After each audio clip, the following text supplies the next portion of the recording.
People get mad at you. It's their problem. It's not yours. Jesus won't be mad at you. So, questions.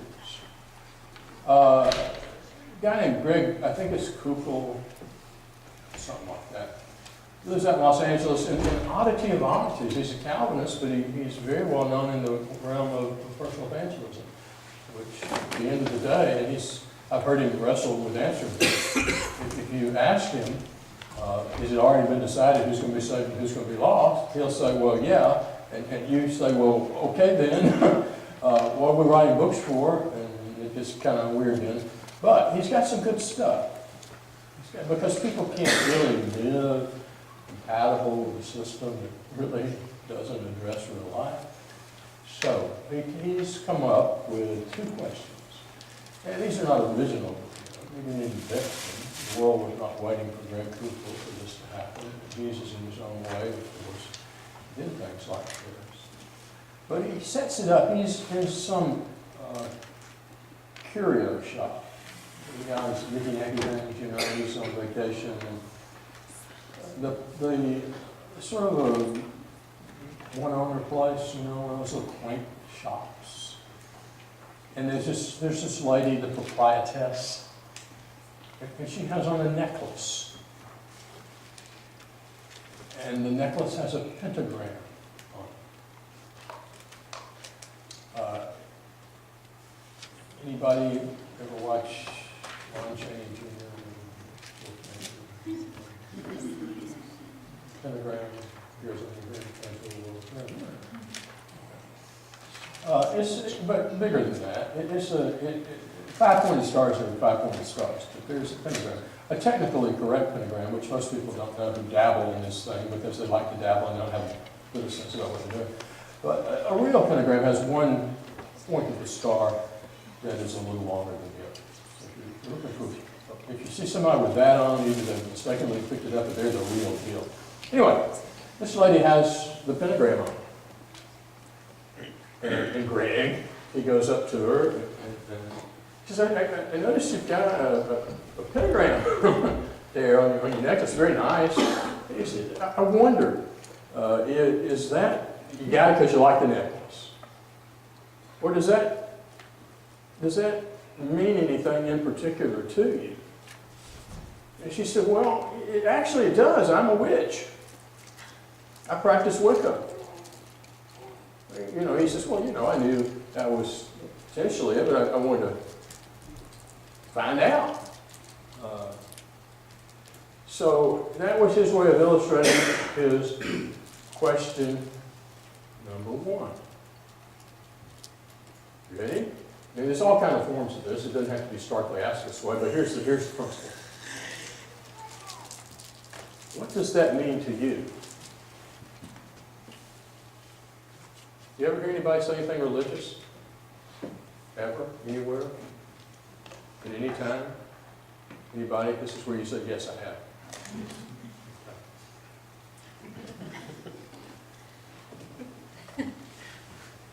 I had a really memorable conversation at the Piggly Wiggly in Alabama about 1 million years ago with 2 guys who were arguing.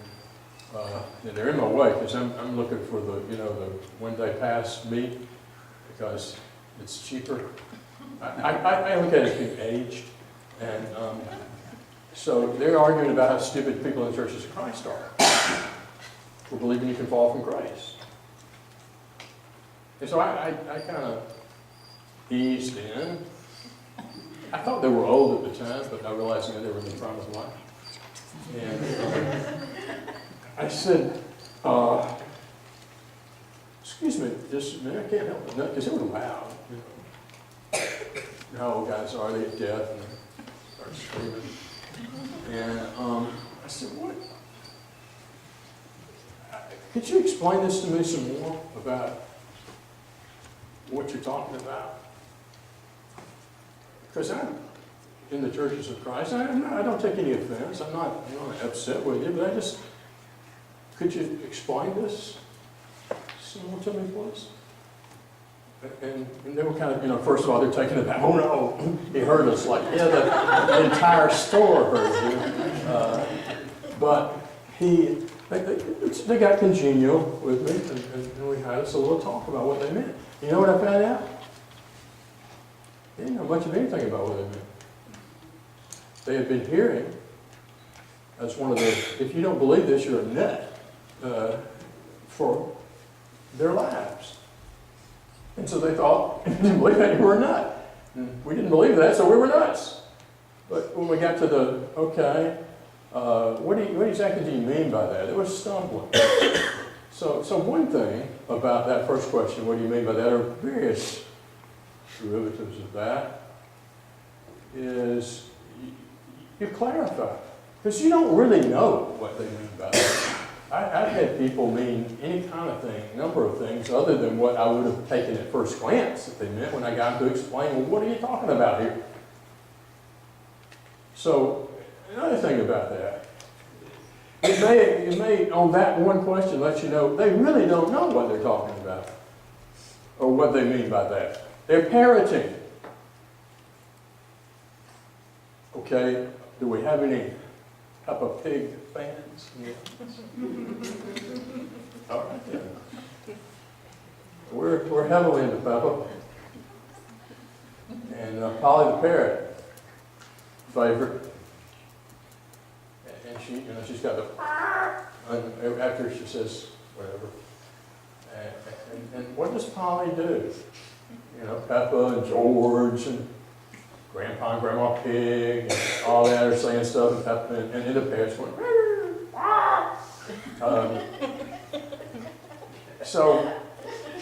But she's a parrot, right? Does she know what she's talking about? She doesn't have a clue. So, a lot of people parrot. And even if you're a human being, and you're just a more sophisticated parrot if all you're doing is regurgitating. I mean, you can drive cars and own homes and all, the parrots can't, but nevertheless, it's what you are, a parrot. So you can dispel parenting with that.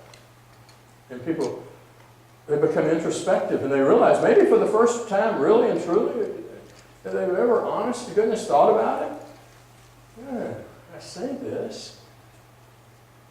What do I mean by that? Also, they started it. When I went up to the people at the Piggly Wiggly, I said, pardon me, but who started that conversation? Them. I was acting on something they had said. They opened the door to the conversation. And it's a lot easier to go in the door that somebody has opened for you than to knock on the door that they haven't and ask to come in, whether you be door knocking or conversing. It's just, that's the way life works. Another thing, people like to talk about themselves. They do, yes they do. And you're giving them a chance to have the floor. And they may decide they don't want to have the floor, but it's their decision. So if you establish, I really haven't thought this through, I just kind of parroted, you can say something like this. Well, such as the Piggly Wiggly encounter. Well, I have thought about this and looked in the scriptures, and I've tried to come up with some answers that do justice to the Bible, and I feel like my studies have indicated that you can fall from grace. Now, I'm subject to change, and I am. But do you mind if I just share with you just a little bit about what is behind what I believe? And generally, if you're at that point in the conversation, as a courtesy, somebody will say, well, sure, they could even say, well, yeah, we've been yelling about you guys, it's only fair that you get a chance to rebuttal or something. So, I want to say something that leaves a rock in their shoe. I want to give them something about falling from grace that's going to be incredibly hard for them Just like, what kind of nut answer was that? But in their heart of hearts, they're going to think, you know, God was making sense. I couldn't even come up with a reason. I've just been taught something. The second question is related to this. The second question is, assuming they have an answer, well, here's the reason that whatever it is. Here's what I mean by what I said, in other words. You said you couldn't fall from grace. Would you explain that to me a little more so I can be sure I understand what you're talking about? They give me the explanation. Question number 2. How did you come to that conclusion? Is that fair? Is that snarky? Well, I guess if people were doing it, it would be. No, it's reasonable. And be an honest inquirer. I mean, you really want to know. How did you come to this conclusion? Then you may find out they don't really know. They may be able to clarify what they mean by impossibility of apostasy or not being able to fall from grace, but as far as backing it up and say, well, here's why I believe that. Here's where I came to that. Here's, like, I remember as if it were yesterday, something. A lot of people in our modern age especially who just, throw stuff out. They might even start to do that and realize this doesn't make any sense and just shut up. Or they say something. Here's my reason. Now, if they're right, we need to change. If they're not, which I don't believe they are, we need to be able to say, well, okay, I see where you're coming from now. Now, I guess I see it a different way, and let me tell you why. And again, if they're really snarky people, they'll say, well, I know what you're going to say. My eye doctor, the eye guy. We've struck up a friendship. I've had 2 cataracts removed and what have you. And he's a nice guy.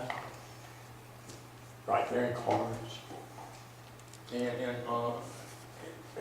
I'm sitting down, and he figures out I'm a preacher at the Carnes Church of Christ. He's got customers from the Carnes Church of Christ. The first time I've been in, and he's telling me, these people are really nice, and da-da-da. We are. We've got some pretty nice people at Carnes. And he says, yeah, you guys on instrumental music, I just, he said, I'm going to tell you. I go down the street and I'll tell you, I'm over that. It's just like, it's way over the top. And I just, I'm having difficult. But you guys, said, I know what you're going to do. You're going to go to Ephesians 5:19, aren't you? So I said, no. In fact, let me just tell you, I really don't even want to go there. I mean, I can, but I just don't go about it that way. Oh. So, anticipate and be disarming. That's wise as serpents, harmless as doves. Jesus does this all the time, doesn't he? He's not being difficult. He's just being smart. Smart's okay. So I honestly believe the theology of the New Testament, the way the New Testament is put together, the way the New Testament church is, and how it differs so much, such as what the Hebrews writers suggest about the difference between Christianity and Judaism. It seems to me like that it has no place in Christianity and in the worship of the church, even as, and I name off a variety of other things that I can see very comfortably in Judaism, but I just have a great difficulty in seeing the purposes that are being served in the New Covenant, being served in that way. I never thought about it like that. Anyhow, it was a different one. I was in my office one day, and I get a call from a friend of mine. He said, I got a study with this person. And they're a Jew. And they're wanting to be in the Old Testament. I said, you do Old Testament. Can you take over? So, this large red-headed Jew comes into my office. He'd been adopted by two small, dark-headed Jews when he was a baby. And they were both doctors, too, so the stereotypes live. But he's very smart. His wife's a member of the church, West End. He's been going with her dutifully, but not really liking it. And he comes in and he's got an attitude. And he sits down and he says, "You people," which is always a good start, "you people misuse the Old Testament. I'm a Jew. I know my Old Testament. I can read Hebrew.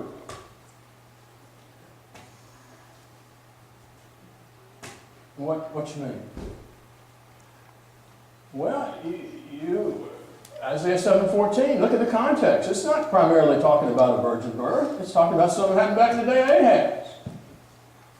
And that Hosea 11:1 thing, out of Egypt did I call my son, like it's talking about Jesus coming out of Egypt.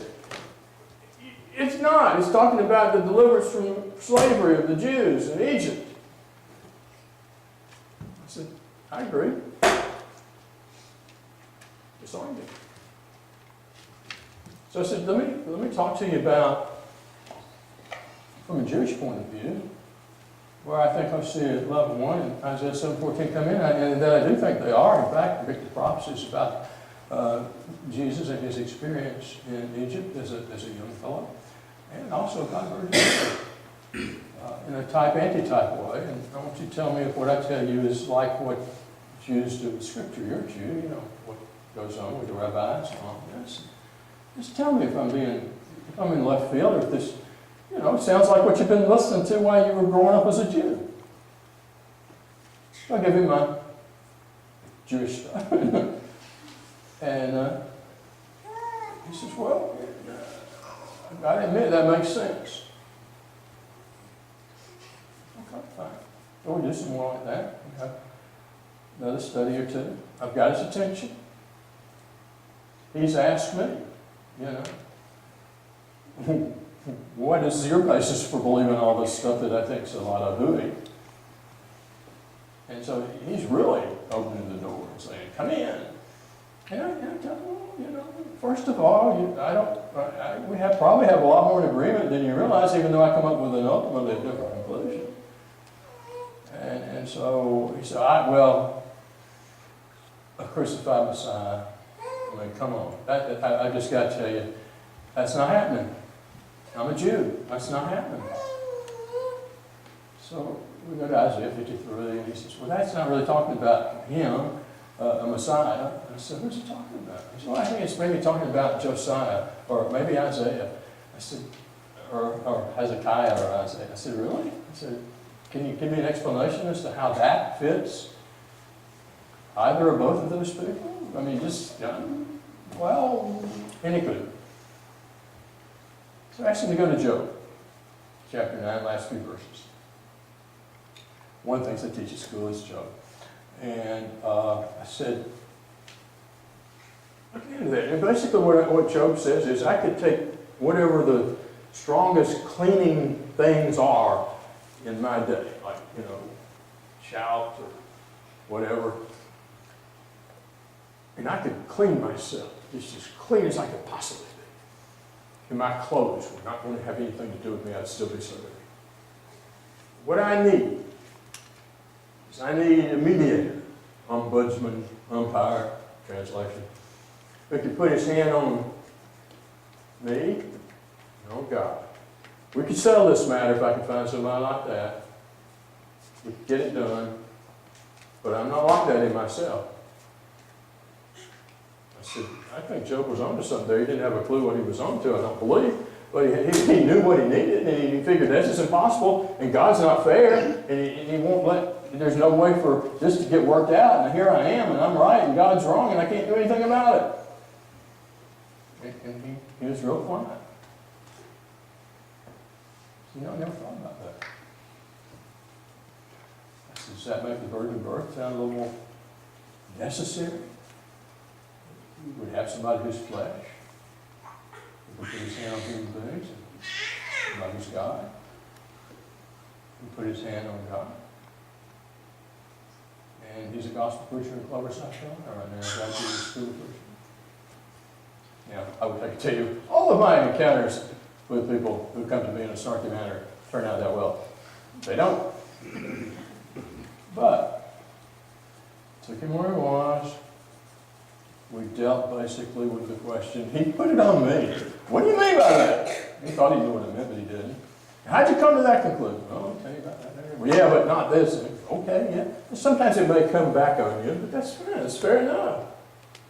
Usually, the person that asks the questions is in charge of the conversation, and usually we can be the one asking the question, and usually we can be in charge of the conversation.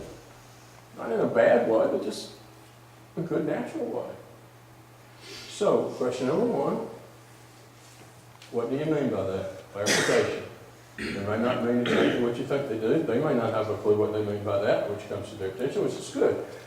They may, on the other hand, tell you, here's what I mean by that.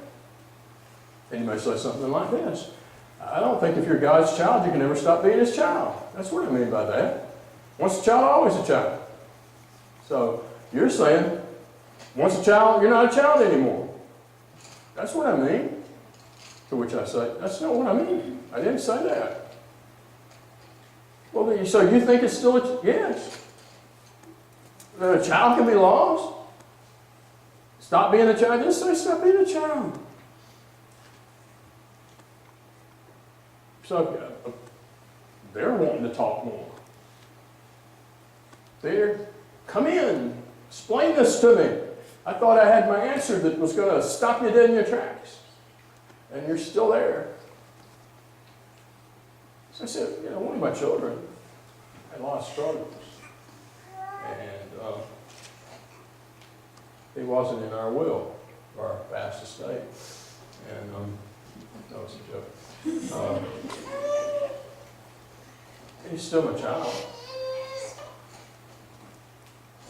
Had we died when he was in that condition, he would have gotten not a penny of anything that we own. And I believe that God, or some of his children, will say, you forfeited your inheritance, not your child status. That's what makes him especially sad. When a child leaves and doesn't come back. What if the prodigal hadn't come back home? His dad would have been watching every day and never seen him come back. He wouldn't have owned a penny of inheritance ever again. He thought he had it down. This is what you people believe. He never really talked to you people. I don't believe that. I believe you can be a child and lose your inheritance. Yeah, it changed. I was had a study with a deacon over at Oak Ridge for 7 years, having a morning Bible study. This guy was in it most of the time. I tried everything I knew. And one day, I'm not even trying to go anywhere with this. It just comes up the Damascus Road. And boom! I thought, well, I'll ask him. Where was Paul saved? On the Damascus Road. Would you please read Acts 11:26? And I'm thinking he's going to come up with some diversion or whatever. I don't know. And he stops. He looks and he looks and he looks and he looks and looks at me. He said, I have read that verse 100 times. He couldn't have been saved in the Damascus Road, could he? Not if he still has sins to do, really. Could he? Just, you never know. Don't assume. Just give the word a chance. What do you mean by that? How did you come to that conclusion? Both of those things are capable of exposing that they don't really know what they're talking about. Be nice with them, be gentle. Don't leverage that as a chance to let them gently return back to Scripture to find reasons for believers. I read a Chinese proverb once that said something like this: build a bridge so that your enemies can come back to you without difficulty. So if I'm in a Bible study, someone who has declared opposition, I want to build a nice, comfortable, refreshment served along the way, maybe a meal bridge to make it easy for them to come back to me. Because they aren't my answers, so I haven't won. God's answers. God knows. Can't take credit for that. What did you mean by that? How did you come to that conclusion? Very simple. Various sundry ways that others could be working. If you keep them in mind, you will hear things. Years ago, Sarah and I went to Bible. It was a moon glow, something like that. It was kind of silvery with a little undertone of gold. So we bought it. I had never seen a car like that before. I know what you're talking about. They're everywhere. They were at the time. I'd be at a traffic light. Ooh, there's a notice. I mean, why did I start noticing those cars? They've been pointed out to me. I had a reason.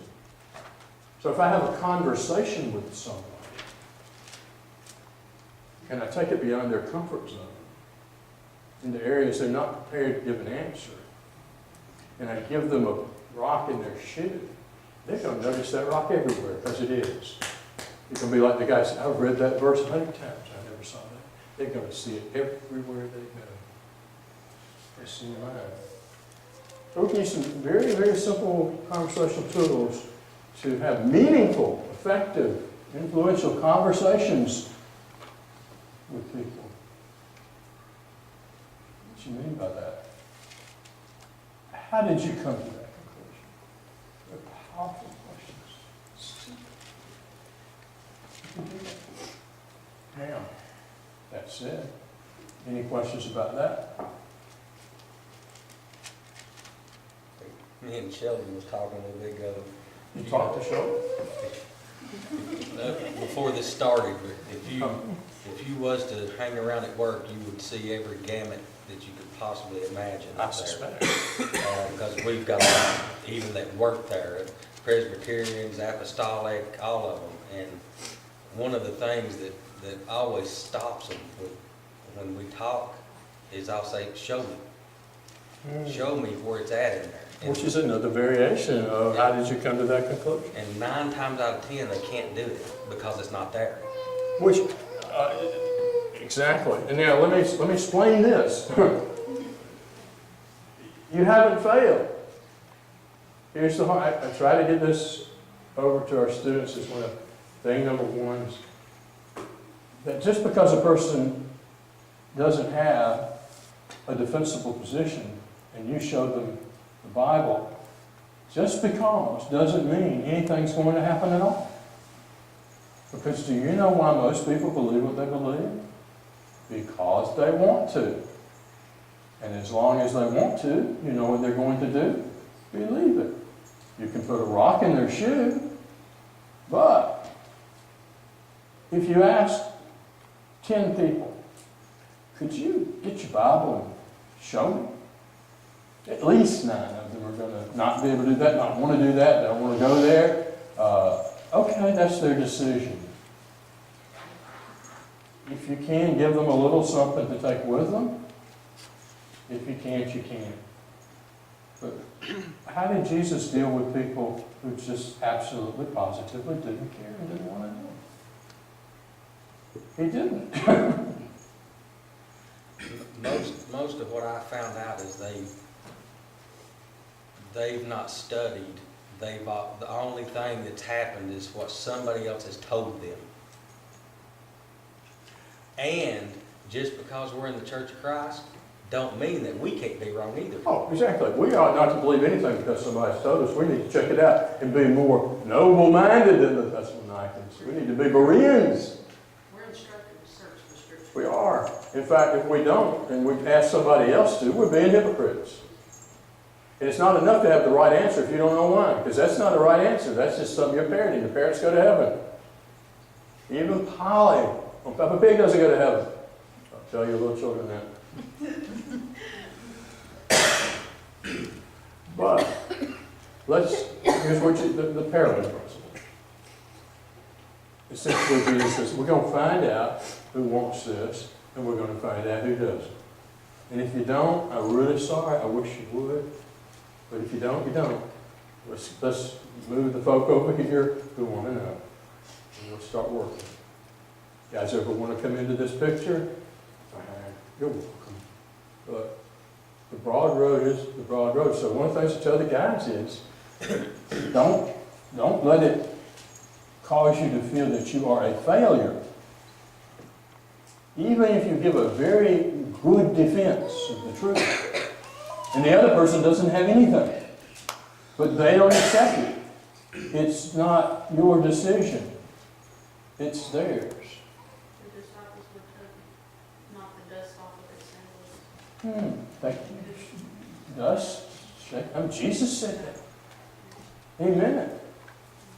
In essence, why waste your time with somebody who doesn't want it? I had an elder I served under one time. He was raised on the farm. He had pigs. He was raised up in the north Alabama mountains. And he was a very avid Bible student. And he read about catching the first swine. Well, he'd never seen a pearl or had a pearl or knew where a pearl was. But he knew there were some round white stones in the creek bed. So as an experiment, he took them up to the pigsty one day and he threw them out. And the pigs all rushed up, started rooting around. Then they looked up and started snorting at him. They were mad. Because usually when he came, he brought food, and then he brought some rocks. And these pigs started rocks. So you may get the pig treatment. But pearls are pearls, whether they respect them or not. And at some point you don't cast them because you realize what they're going to do with that lack of appreciation. And that's just hard facts of life. I think that takes a lot of trial and error. I think you referenced Hebrews 5, the latter verses earlier, rolling into chapter 6, and it's got reason to use their sensitive training. If we're not making that effort, and not seeing the swine turn back at you and show us you never know. There's some people you can study with for your natural life. You get up sitting over there. They just want to study. They don't want to do anything. Ever learning never comes to knowledge of truth. The more you do, the more you interact with people and using your Christ-likeness, the finer tuned your senses are to detect what's going on, and the more wise will be the decisions that you make along those lines. And you'll make some mistakes. It's a trial and error thing. You're a human being, just like any and everything else. You want to learn to play basketball, first time you get out on the court with a basketball, you're not looking like Michael Jordan. You never look like Michael Jordan, but you can get closer. If you don't pick the ball up and start dribbling and shoot, and put your time in at the free throw line, forget about it. But the more you do, the better you do. Same thing with conversations. Conversational evangelism works well as we actually work it and actually use it, and we learn things every single time. Okay, education talk again. 3 things.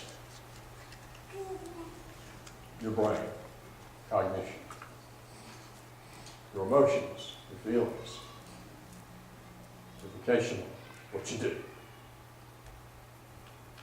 They're supposed to work together. When they do, you have a synergism greater than the sum of parts. Starts with cognitive. Emotions that have no cognitive reason to exist don't mean anything. Most people in religion have emotions that have no cognitive basis for existence. Now, if you do cognitive and don't have emotions, you're cold, you're dry. But if you can do Jesus without having emotions, you really haven't done Jesus. Because you ever really get into that, you're going to have some emotions. And you know what your emotions are going to do? If you love me, you will keep my commandments. So you want to do conversational evangelism? Get into Jesus. Get excited about it. Deepen your love for it. You're going to want to try it. Because that's what he wants you to try. That's what he did. And you'll get better. You'll never be perfect. You'll never be Jesus. But you'll get better at it. But you got to try it. That's the one thing about personal evangelism classes. At the end of the day, somebody's got to start doing something. Okay. Anything else? All right, we break, and then you get to throw any and every question that is your heart's desire to me.